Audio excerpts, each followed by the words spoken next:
Commissioner of Police, River State Police Command, CP Mustafa Muhammad Bala, has paid a condolence visit to the General Officer commanding 6th Division Headquarters, Nigerian Army in Port Harcourt, following the passing of Chief of Army Staff, Lieutenant General Tawfiq Lagbaja. He was accompanied in the visit by his management team. Upon arrival, they were received by the GOC and other high-ranking military officers. CP Bala praised the late Army Chief, describing him as a disciplined, honest, and fine gentleman who will be deeply missed. He expressed heartfelt sympathy to the GOC and the entire Nigerian Army, acknowledging the sudden and untimely nature of Lieutenant General Lagbaja's passing. CP Bala also offered prayers for the repose of the soul of the late Army helmsman and strength for those grieving.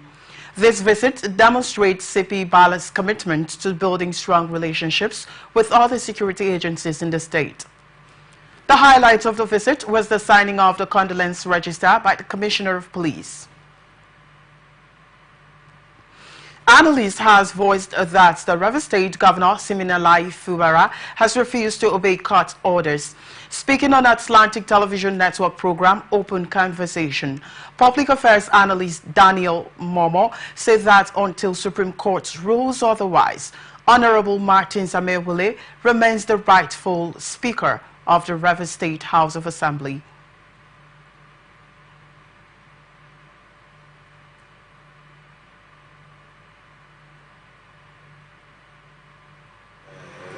Failed to obey court order, and my clear position then was that a man does not appeal a case and at the same time again reprobate and go back to the house to present the budget.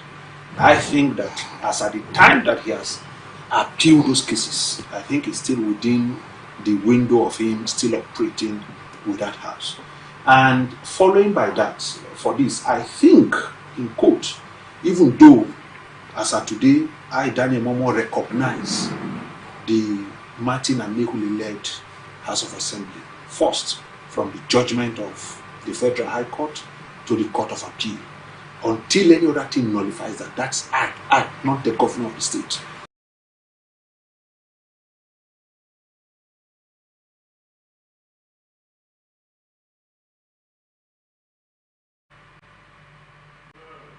On his part, legal practitioner Honorable Don Okparaji noted that Edison Ehie was never the River State House of Assembly Speaker recognized by law.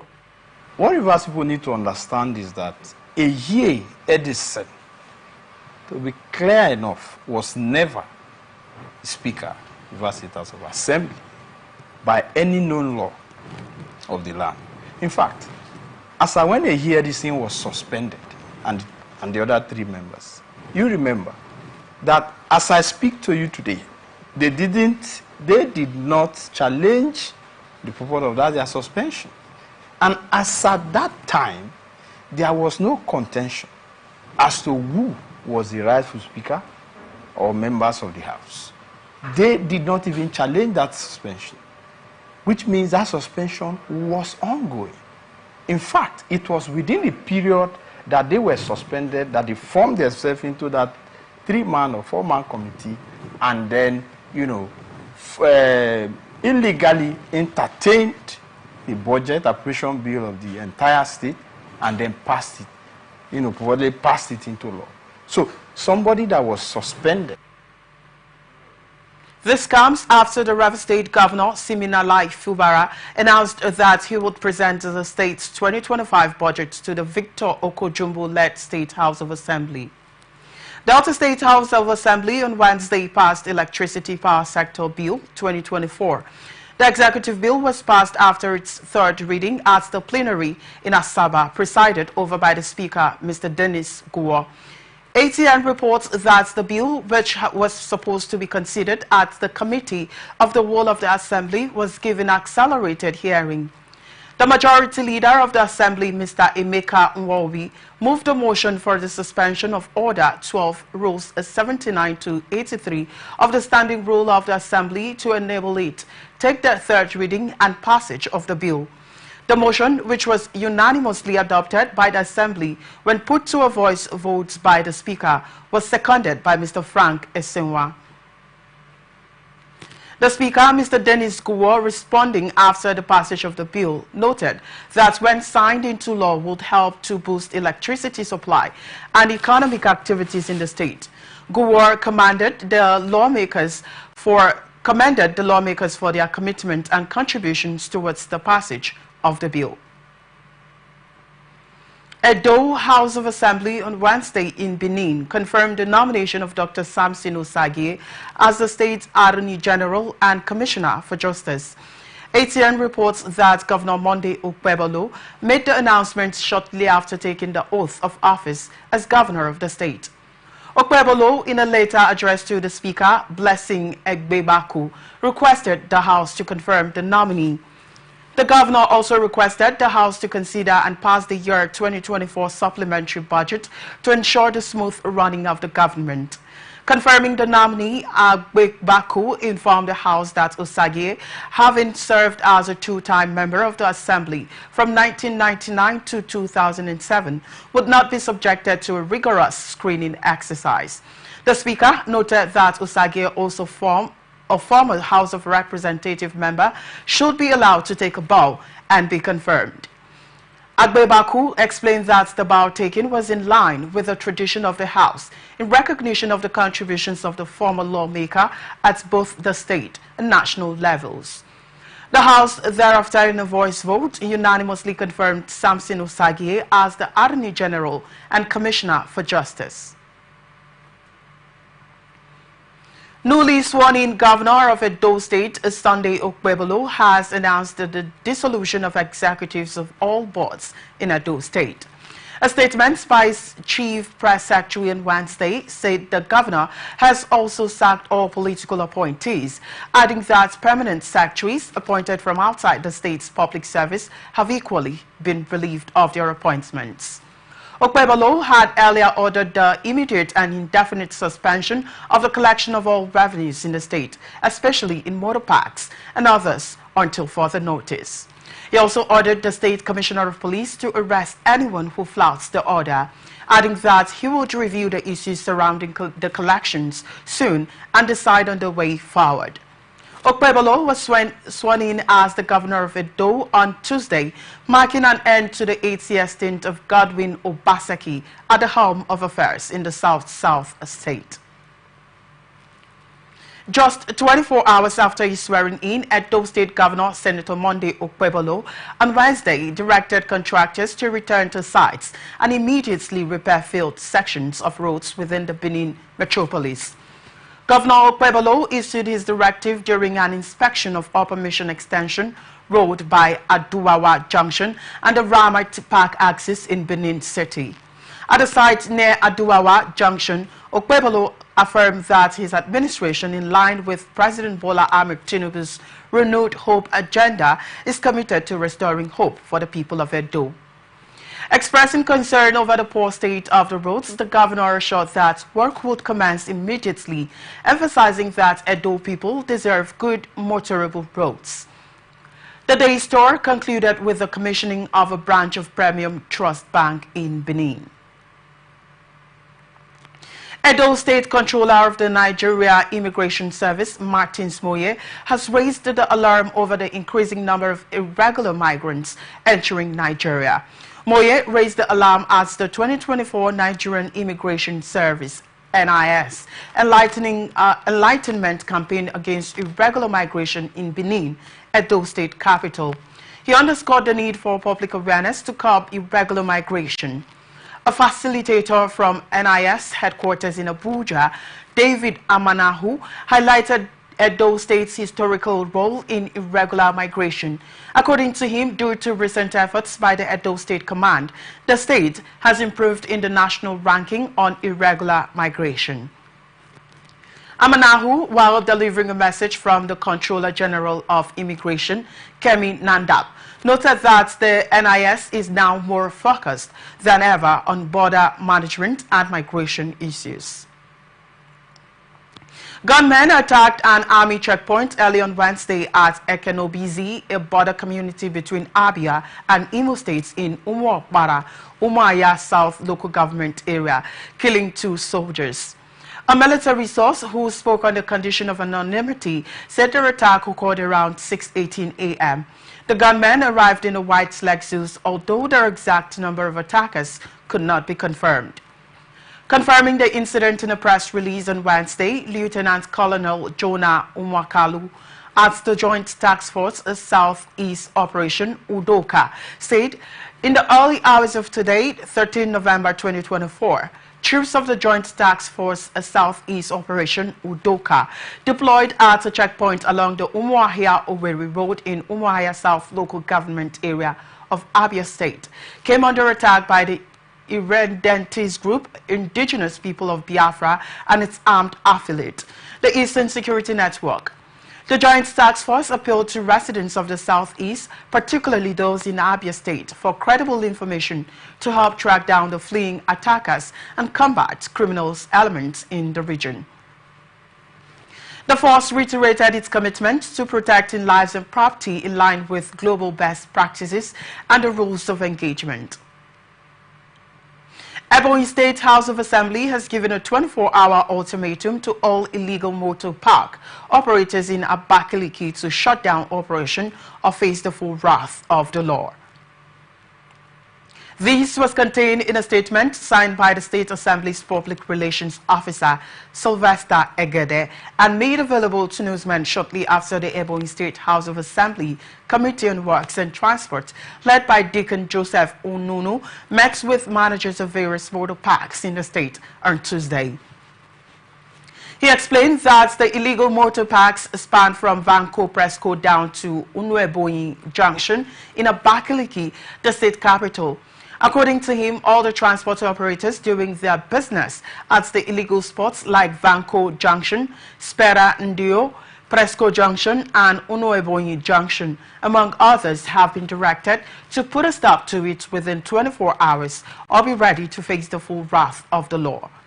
The state's lawmakers, however, directed all mass transit operators in the state to submit evidence of payment of internally generated revenue to the committee clerk before the closing of work on Friday, 15th November.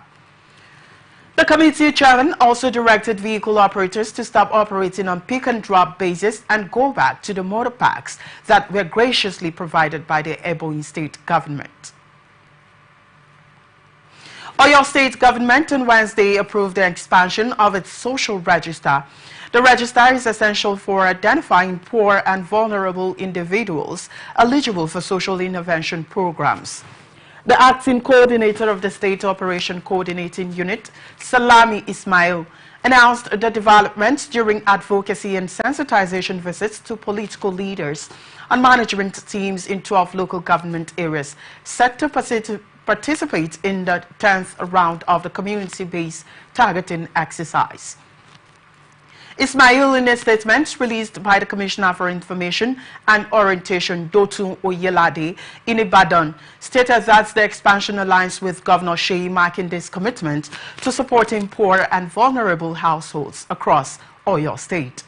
According to Ismail, the unit is responsible for maintaining the social register of poor and vulnerable households in the state, which was initially launched in 2013 with World Bank funding and later supported by the federal government. He explained that identifying these households involves a community-driven approach known as community-based targeting, which begins with ranking local government areas based on poverty status using a verified government document. In preparation for increased water transportation during the Yuletide season, the National Inland Waterways Authority has commenced the clearance of water hyacinths from Lagos water channels.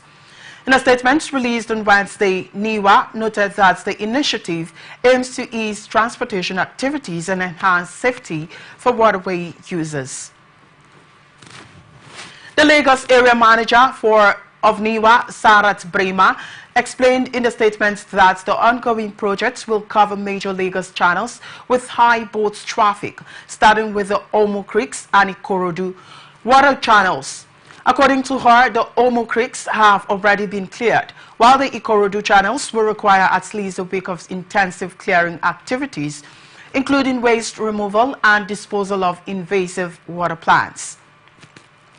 Brema emphasized that the effort aligns with the agency's key operational mandate to ensure smooth and safe navigation for boat operators and other stakeholders, particularly as traffic on the waterways is expected to increase during the Yuletide season. The Niwa Lagos area manager also stated that the project will be extended to the Badagry and Apapa water channels, though the Ikorodu channel remains the current priority, as weeds spread to other parts of Lagos coastal communities from there. Osun State Governor Ademola Adeleke has presented the sum of 390 billion naira as the 2025 budget proposal to the Osun State House of Assembly. Governor Adeleke presented the budget proposal to the Assembly on Wednesday. The governor said the proposal marked a significant increase in fiscal spending compared to previous years. He said it reflected his administration's commitment towards accelerating socio-economic development in the state, explaining that the budget is designed to enhance infrastructure, improve social services, and stimulate economic growth. ATN gathered that the proposed budget allocates 144.231 billion naira for capital expenditure, which includes funds intended for infrastructure development, healthcare facilities, education improvements, and other projects meant to boost the state's physical and social infrastructure. On the other hand, the recurrent expenditure allocated to the budget amounts to 245.797 billion naira. Governor Adeleke's 2025 budget proposal also follows recent fiscal trends, including the approval of a 273 billion naira budget for 2024, aimed at setting a foundation for sustainable development. The governor expressed confidence that the proposed budget will support ongoing projects and launch new initiatives aimed at transforming Osun State into a model of economic growth and social prosperity. Governor Adeleke, who urged the Assembly members to support the budget, stated that the proposed spending aligned with his administration's vision for fostering inclusive growth and sustainable development. People's Democratic Party 2023 presidential candidate Atiku Abubakar has warned against election malpractice during Saturday's governorship election in Ondo State. Atiku warned that the PDP would firmly stand against any form of election malpractice during Saturday's poll. In a statement by his media aide, Paul Ibe, the PDP chieftain urged the people of Ondo State to come out in large numbers to cast their ballots and ensure that the ballots count. According to Atiku, the All Progressives Congress APC must not be allowed to suppress electorates in Ondo State. Inter-Party Advisory Council IPAC has issued a stern warning against vote buying in the Saturday's Ondo State governorship election. Chairman of IPAC Yusuf Dantali gave the warning at a stakeholders voters sensitization program in Akure, Ondo State capital. He also urged the Independent National Electoral Commission and security agencies to remain neutral and impartial. Dantali charged them to ensure a level playing field for all political parties and candidates. The IPAC boss appeals to all stakeholders to adhere to the principles of democracy, respect the rights of others, and prioritize the interests of Ondo people and Nigeria in general. Ogun State government, through the Ministry of Local Government and Chieftaincy Affairs, has disbursed 2.6 billion naira gratuity to retired public primary school teachers and local government retirees for the fourth quarter of 2024. Permanent Secretary, Bureau of Local Government Pensions, Olufisan Osiale, revealed these in his office at Okemosan, Abeokuta on Wednesday. Osiale stated that the gesture was born out of Governor Abiodun's love and passion for the senior citizens and a means to adequately cater for them in the face of the prevailing economic situation. Osiale enjoined the beneficiaries to take advantage of the gesture by staying healthy and keeping a moderate lifestyle, adding that their support and prayers would serve as a measure of appreciation for the hand of fellowship extended to them by the governor. In her submission, the state's chairperson, Retired Primary School Teachers Association of Nigeria, Mrs. Caroline Oguntola, commended Governor Abiodun for the increase in the monthly pensions and payment of gratuities, as well as the sale of federal and state government subsidized rice to the retirees, imploring him to continue his good works. Benue State government is set to establish strategic grain centers to purchase farm produce directly from farmers in the state. This was disclosed by the Managing Director, Benue Investment and Property Company, BIPC, Dr. Raymond Asemaka, during a meeting with key stakeholders in the agricultural sector. He said the initiative is to ensure that farmers receive value for their money. Asemaka emphasized the urgency of the initiative, noting that despite Benue being recognized as the food basket of the nation, prices of food remain higher than in many neighboring states. He expressed deep concern about external buyers depleting local agro-commodities in the state, which not only affects cash retention within the state, but also diminishes the value farmers received for the produce. Asemaka further stated that the introduced warehouse receipt system will ensure that these services are accessible throughout the state, guaranteeing the farmers receive fair value for the produce. Other speakers, including Manasseh Toso, President of the Benue Farmers and Traders Protection and Development Association, raised critical issues affecting market operations in Benue State. They cited a lack of government involvement, inadequate market regulations, the absence of standard measurement skills, the promotion of customized tax, high tax levies from unofficial sources, and numerous police checkpoints as significant barriers to market efficiency. Kogi State Command of the Nigerian Security and Civil Defense Corps has paraded 3 suspects for alleged criminal conspiracy and vandalism. Parading the suspects at the command headquarters in Lokoja, the Kogi State Commandant of NSCDC, Esther Akinlade, said the crime was committed on the 7th and 20th of October 2024 at Ankpa and Isanlu in Yagba East local government area of the state. According to her, the arrest was made possible by the joint effort of security guards and officers of the Corps. Akinlade maintained that one of the suspects, Agbo Christian, 33 years old from Enugu State, and others currently at large, vandalized armored cables within the premises of the Nigerian Television Authority, NTA, Ankpa. The commandant noted that the 3 suspects will soon be charged to court soon. She called on residents to continue partnering with the command to right the state of criminals and criminality. Troops of the 93 Battalion of the Nigerian Army's 3 Division Operations Safe Haven have repelled a bandit attack on Changchangji community in Takum local government area of Taraba State. Disclosing this, a security expert, Zagazola Makama, said that the attack, which took place around 10:30 a.m. on November 13, 2024, was reportedly a reprisal by a group of bandits following the recent arrest of 12 suspects from the area. ATN recalls that troops of the Nigerian Army had apprehended 12 suspected kidnappers, recovered 14 motorcycles, a pistol, and 2 bags of Indian hemp on November 9th in the same community. During the operation, the troops engaged the armed bandits, forcing them to retreat. However, 1 bandit was neutralized and troops recovered an array of items including an AK-47 rifle, 2 AK-47 magazines, 12 rounds of 7.62mm special ammunition, and a Motorola handheld radio. Fire on Wednesday gutted Echo Fitness Center in the Gwarimpa area of Abuja. It was learned that 50 people escaped from the popular fitness center when the fire began. The fire occurred at about 10 a.m. and firefighters were called to put out the blaze. At the time of filing this report, the cause of the fire is yet to be ascertained. ATN gathered that although the fire was successfully quenched, large portions of the facility were razed. there were no casualties.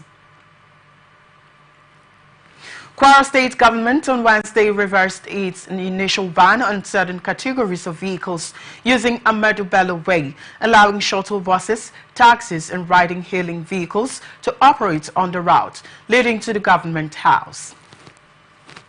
The Commissioner for Works and Transport, Engineer Abdul Kwai B. Olododo, in a statement released through the ministry's press secretary, Olajide Abolari, clarified that mini shuttle buses, taxis and ride-hailing services are now permitted on Ahmadu Bello Way, which accommodates key facilities including the government house, MDAs and security installations.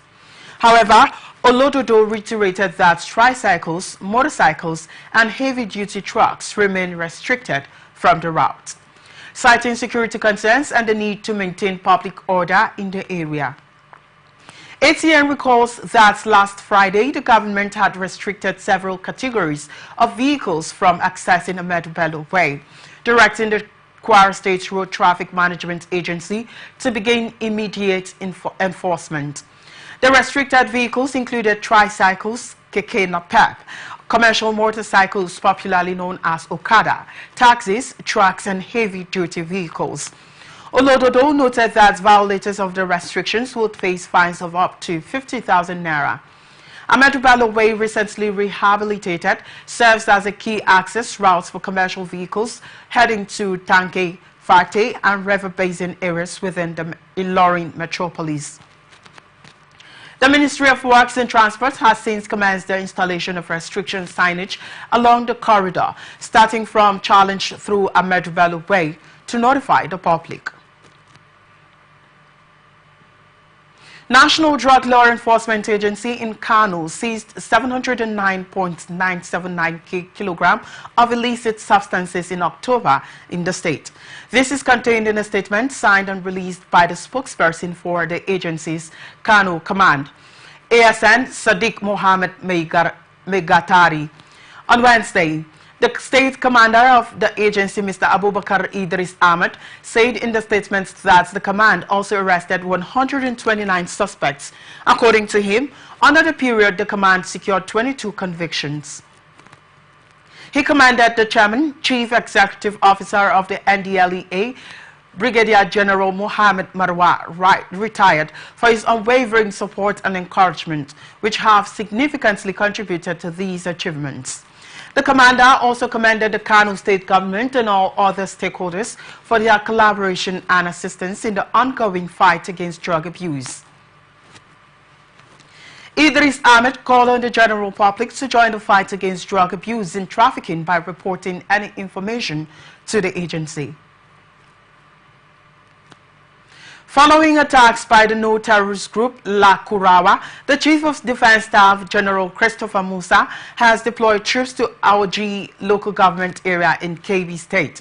The deployment followed an urgent appeal by Governor Nasir Idris of Kebbi State requesting federal support to curb the group's violent activities.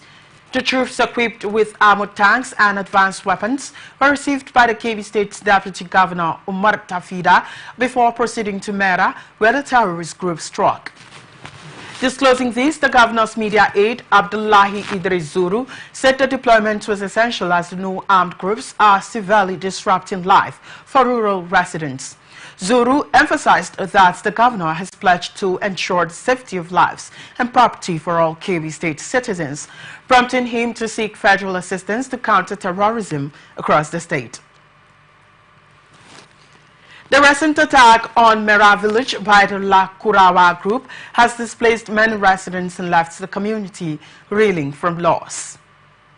Nasarawa State House of Assembly has passed into law supplementary bill of 156.6 billion naira for the year ending December 31st, 2024. Mr. Danladi Jatau, Speaker of the House, announced this passage of the bill during plenary on Wednesday in Lafia. Jatau said that after the governor's assent, the government would be empowered to draw funds for the completion of ongoing projects. He said that the executive arm had achieved a lot in terms of revenue generation in the year under review, noting, however, that a lot more was required for the completion of projects. The Speaker directed the Clerk of the Assembly to produce a clean copy of the bill and transmit same to the Governor for his assent. Earlier, Mr. Abel Bala, the Deputy Majority Leader of the House, moved a motion for the bill to scale through third reading and was seconded by the Minority Leader of the House, Mr. Luka Zakaba. ATN recalls that in December 2023, the Assembly approved 199.8 billion budget for 2024 fiscal year. Borno State Governor Professor Babagana Umar Zulum says the improper teaching of Islamic studies has contributed to the emergence of Boko Haram insurgency in the state. Zulum stated this while declaring open a summit on reforming the Almajiri education system in Borno on Wednesday. He noted that the summit is aimed at reforming the Almajiri education system, a traditional Islamic method of learning widely obtained across states in northern Nigeria. He said to curtail the adverse effects associated with Almajiri education, Borno State government has established the Arabic and Sangaya Education Board, introducing a unified curriculum for Sangaya and Islamic schools. Zulum said the Sangaya reform is a great development and will give Almajiri a better chance in life, particularly the introduction of integrating Western education, vocational, numeracy and literacy skills into the centers, which are also described as Almajiri and Islamic schools. You're watching the Global News on Atlantic Television Network. We'll be back after this break to stay with us. It's the Glow Festival of Joy and it's raining exciting prizes. Oh, for 120 days, we take it to the max. Mind-blowing, loaded prizes.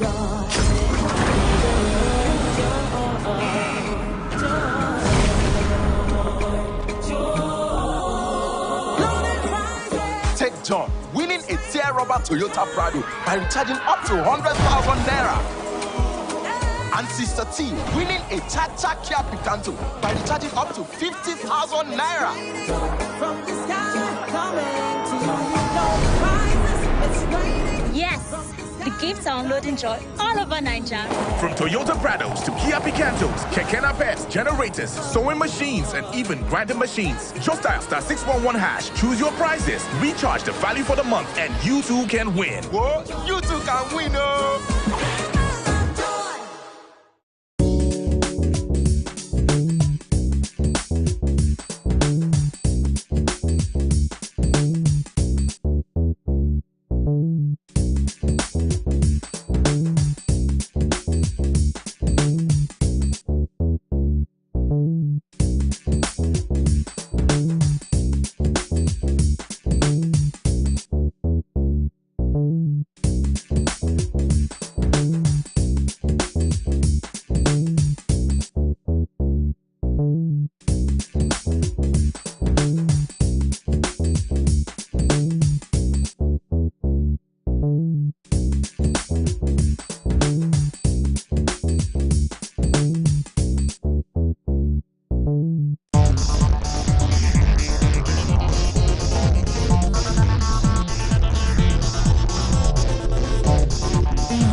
Welcome back. This is the Global News on Atlantic Television Network.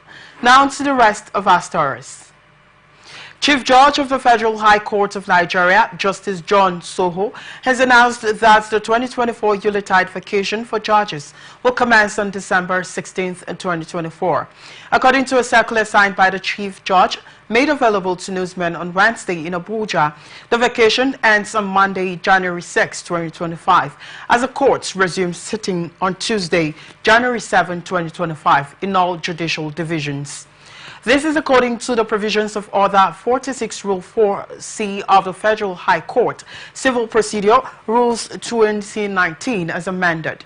The circular noted that during the vacation, only matters relating to the enforcement of fundamental rights, arrest of release of vessels, and matters that concern their national interest shall be entertained by the vacation judges. Also, during the vacation period, the core judicial divisions, Abuja, Lagos, and Port Harcourt judicial divisions will be the only courts functional and open to handle litigation throughout the vacation. The roster for vacation judges is as follows. The Abuja Judicial Division, Justice Emeka Nwite and Justice M.S. Liman will serve as vacation judges. Chairman of the Independent Corrupt Practices and Other Related Offense Commission, Dr. Musa Adamu Aliyu, SAN, has presented the Commission's performance scorecard over the past year to the Senate Committee on Anti-Corruption and Financial Crimes. Aliyu, who delivered the reports during an oversight visit by the Senate Committee, highlighted the Commission's achievements in the fight against corruption, while reeling out recoveries of assets and cash within the period.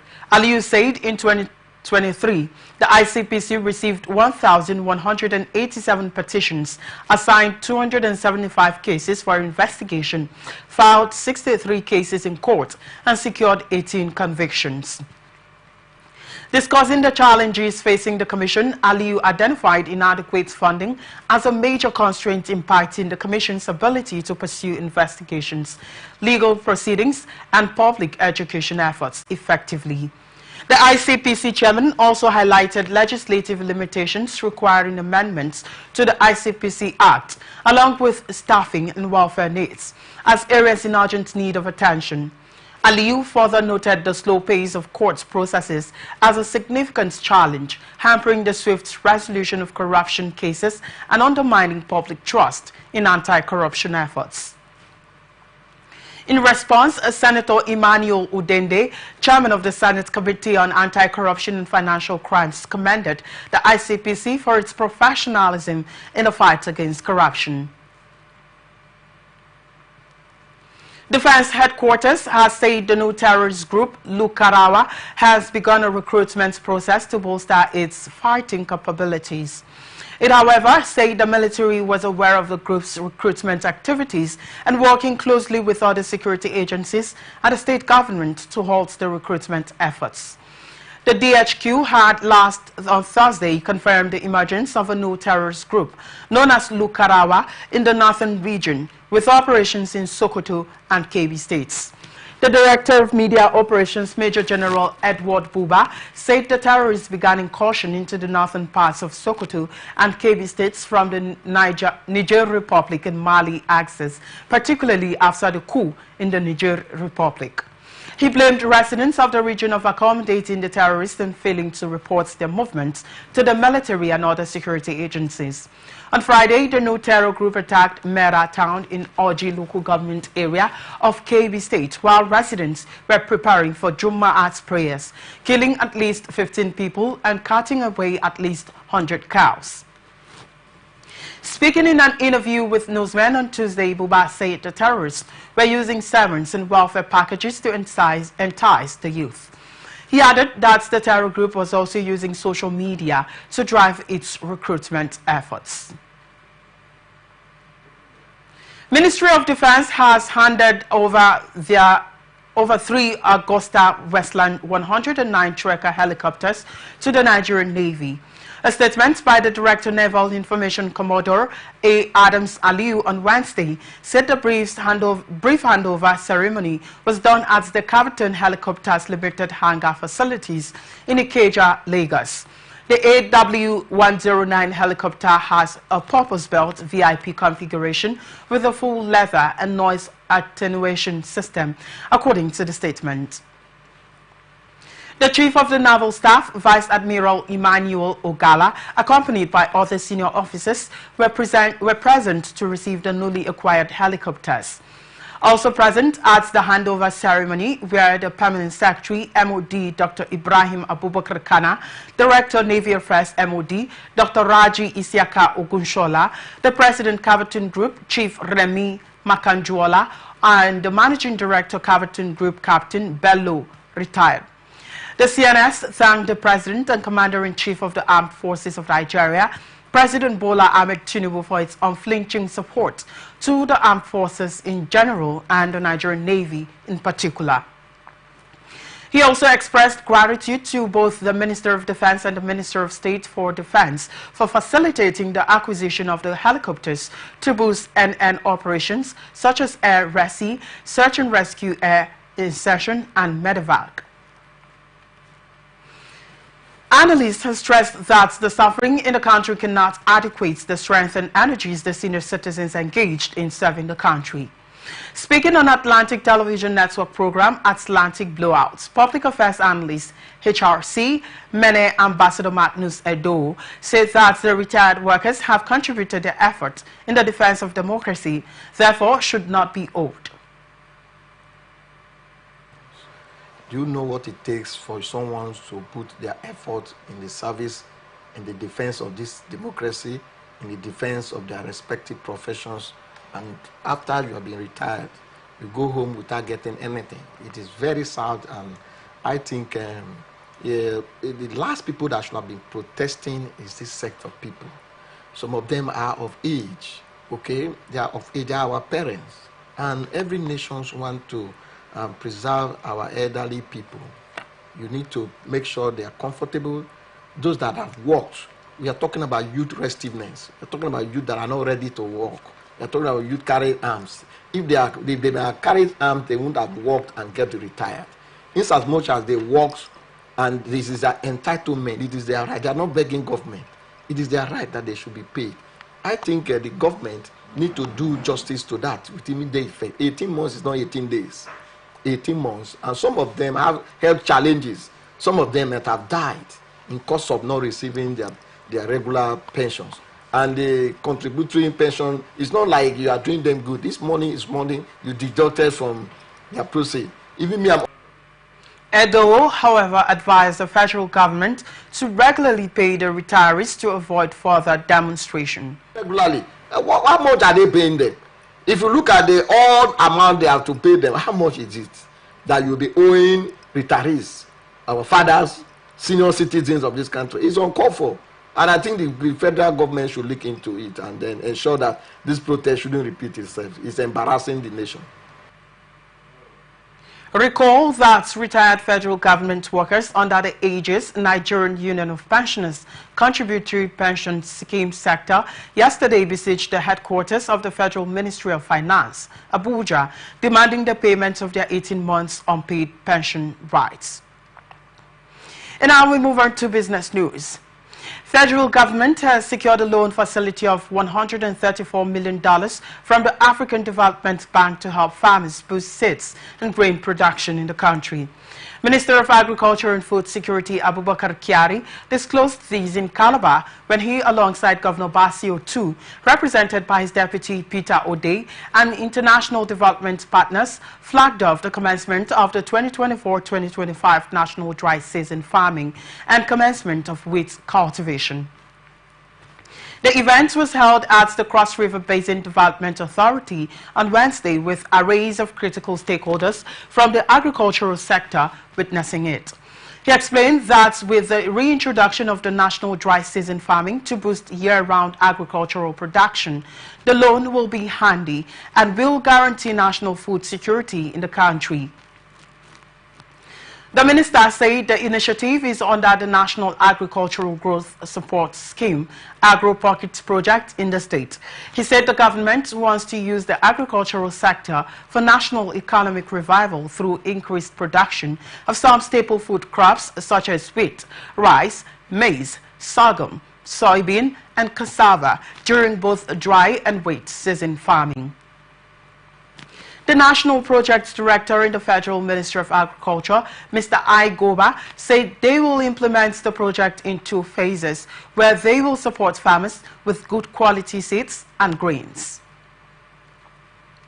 Nigerian government spent a staggering $3.58 billion on servicing foreign debts within the first 9 months of 2024, marking a significant 39.77% increase compared to the $2.56 billion expended over the same period in 2023.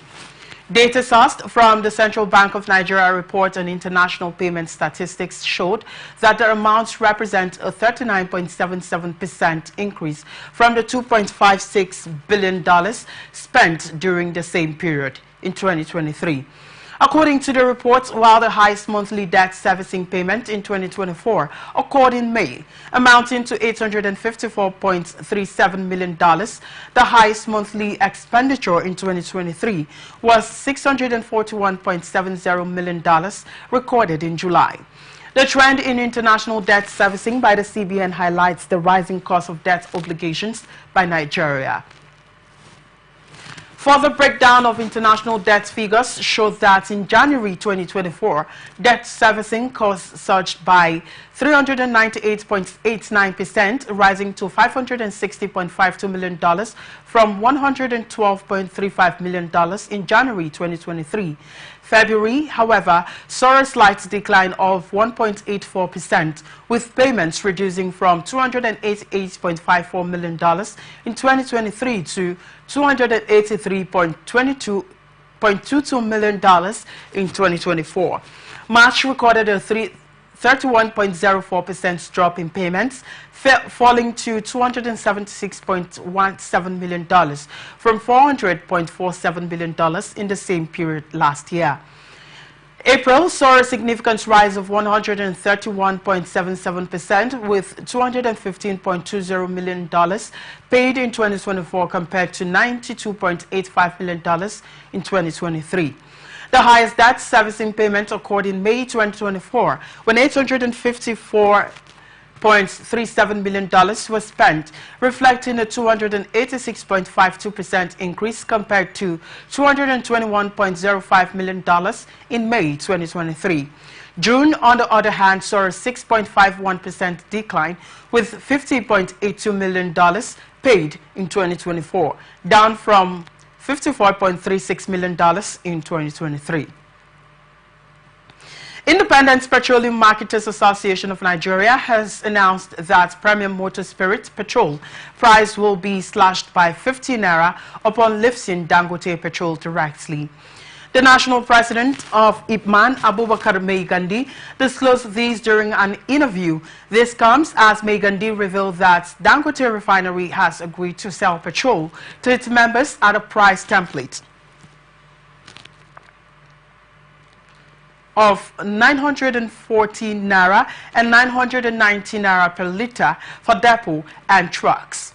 According to him, with the Dangote petrol price, IPMAN members who currently sell the product at between 1,150 naira and 1,200 naira per litre will reduce the price by 50 naira depending on the location. Recall that on Monday, IPMAN announced that Dangote Refinery agreed to sell petrol to its members directly, which brought an end to Nigerian National Petroleum Company, which is the sole buyer of Dangote petrol.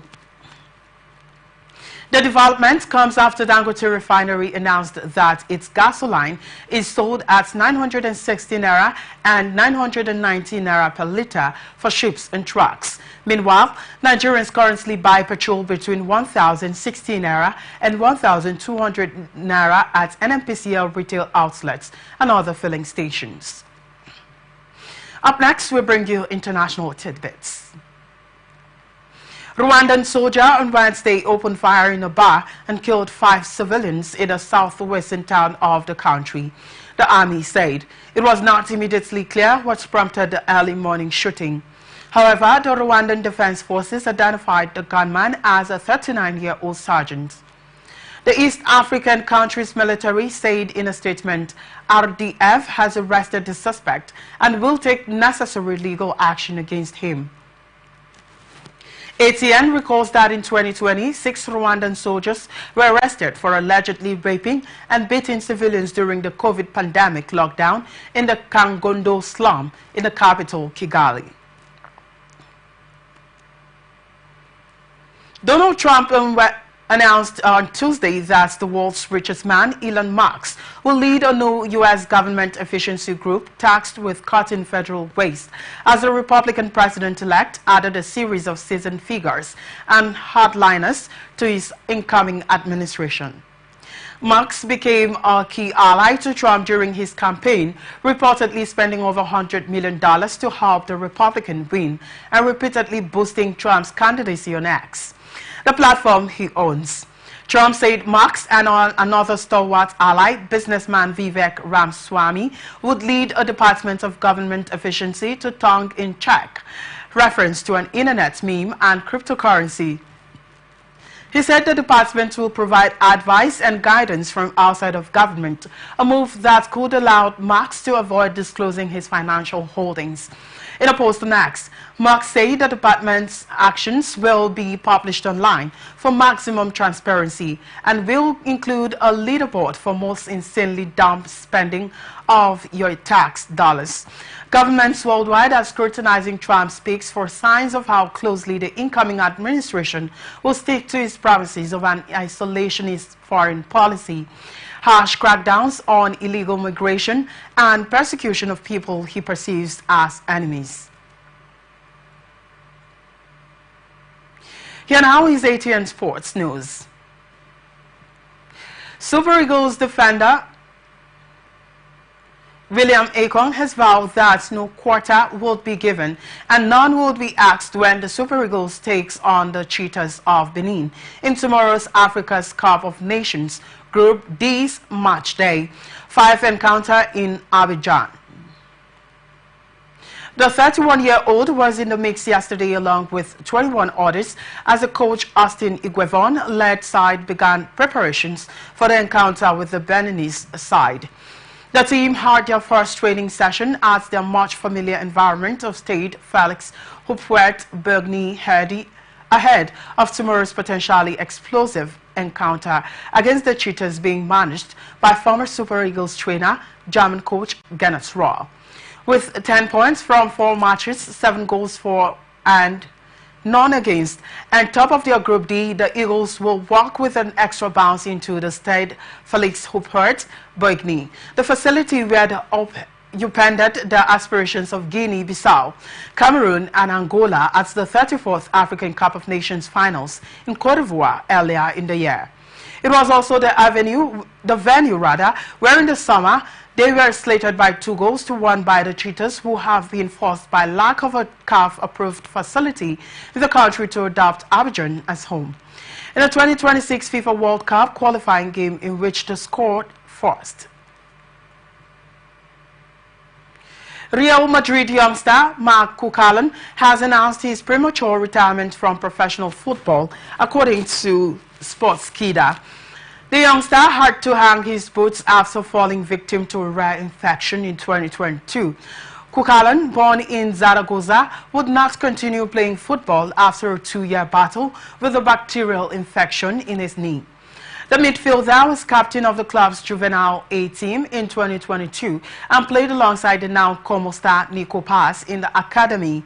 ATN reports that Cucurella suffered a ruptured ACL following a heavy tackle when Los Blancos under-19 team faced Celtic in the UEFA Youth League in Glasgow, Scotland in September 2022.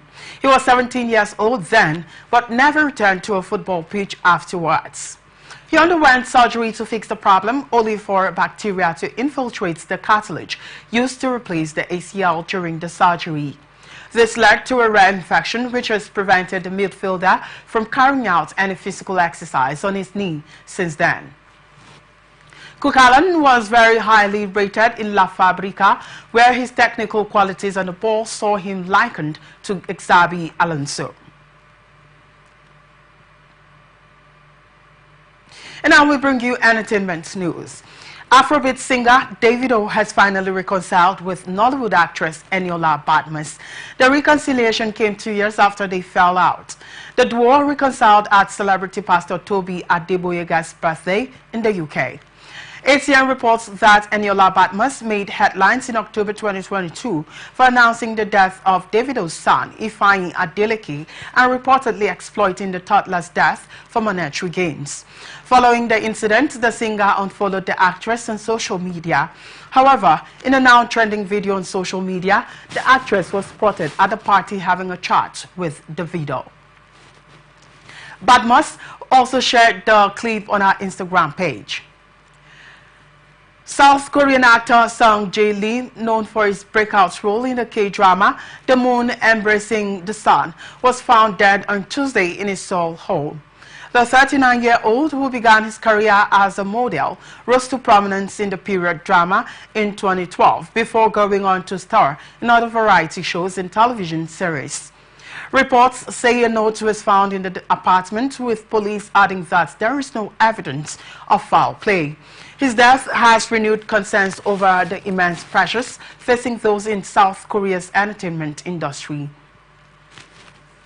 South Korean stars paid tribute to Sung following news of his death.